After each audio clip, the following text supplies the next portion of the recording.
आज के इस वीडियो में अपन जिस क्वेश्चंस के बारे में डिस्कस करने वाले हैं वो अपने के पास जेईई मेंस के 28 जन 2025 के सिर्फ सेकंड का क्वेश्चन है, जैसा कि आप लोग देख पा रहे हैं। यहाँ पर देखिए हमारे पास क्या दे रखा है कि two equal side of isosceles triangles are along this and this. अपने पास एक इक्विलेटर ट्राइंगल जिसका दो जो साइड है इक्वल साइड है वो इसके बराबर है, इसके अलोंग है। If m is the slope of the third side then the sum of all possible values of m। चलो सबसे पहले अपने पास क्या करते हैं, एक आइसोसेलियस ट्राइंगल बना लेते हैं। ये हमारे पास कैसा ट्राइंगल है, ट्राइंगल है।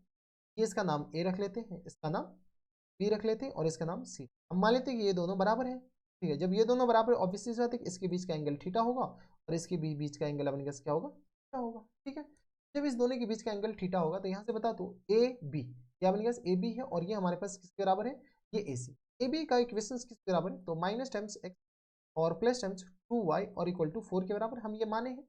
और इसके इक्वेशन के बराबर है x plus Y equal to किस बराबर होगा बेटा, तो ये हमारे पास 4 के बराबर।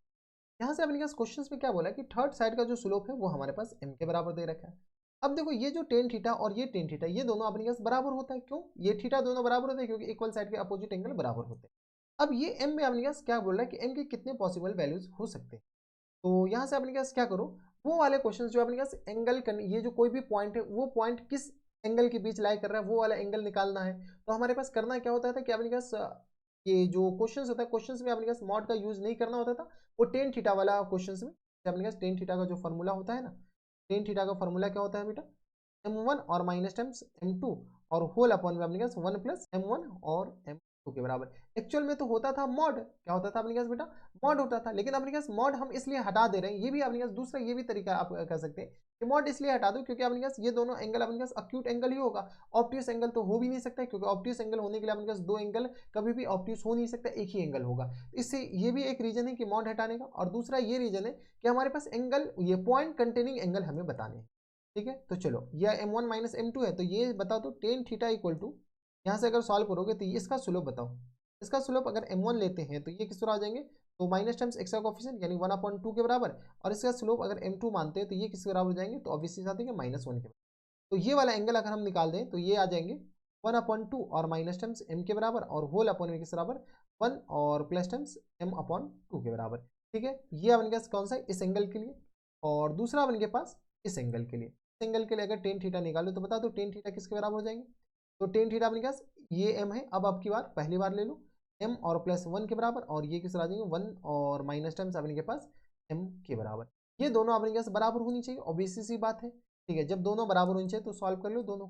जैसे सॉल्व करेंगे तो ये हमारे पास किस आ जाएंगे 1 माइनस टाइम्स 2m और होल अपॉन में किसके बराबर, तो 1 माइनस टाइम्स 2m और होल अपॉन में किस आ जाएंगे 2 प्लस m के बराबर। हम कैलकुलेशन कर लिए थोड़ा सा, और m प्लस 1 और अपॉन में 1 माइनस, यहाँ से क्रॉस मल्टीप्लाई करेंगे तो ये किस आ जाएंगे m प्लस 1 के बराबर और इंटू आगे किस बराबर m प्लस के बराबर। ठीक है, रहने दो।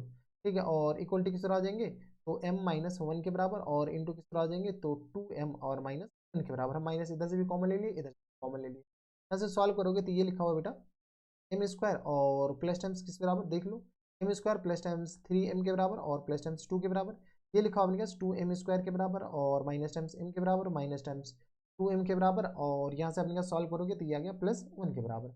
सॉल्व कर लो इसको, अपने पास थोड़ा सा इधर हम हो जाते हैं, दिख रहा होगा आपको, हम इधर लिख रहे हैं तो माइनस टाइम्स m स्क्वायर के बराबर और प्लस टाइम्स अपने के आ जाएंगे, तो 3m है तो प्लस टाइम्स ये आ गया 6 के बराबर और प्लस टाइम्स 1 इक्वल टू आ गया 0 के बराबर। ठीक है, एम स्क्वायर लिखे हैं और m की पावर m लिख दी है। ठीक है, एम स्क्वायर के बराबर तो ये आ गया अपने पास m स्क्वायर और माइनस टाइम्स 6m के बराबर और प्लस ये माइनस टाइम्स 1 इक्वल टू आ गया 0 के बराबर। क्वेश्चन में क्या बोला गया कि अपने पास m के ऑल पॉसिबल वैल्यूज है। जब m क्वाड्रेटिक बन रहा है तो m जब क्वाड्रेटिक बनेगा तो m के दो पॉसिबल वैल्यूज आएंगे, एक अपने के पास m1 और दूसरा हमारे पास क्या आएंगे बेटा m2 आएंगे। इसका सम पूछ रखा है, बता दो m1 प्लस m2 किसके बराबर हो जाएंगे। इसको अपने पास निकालने की ऐसी भी जरूरत नहीं है, ऐसे सम ऑफ रूट्स किस बराबर होता है, तो minus times b upon a के बराबर, यानी आंसर 6।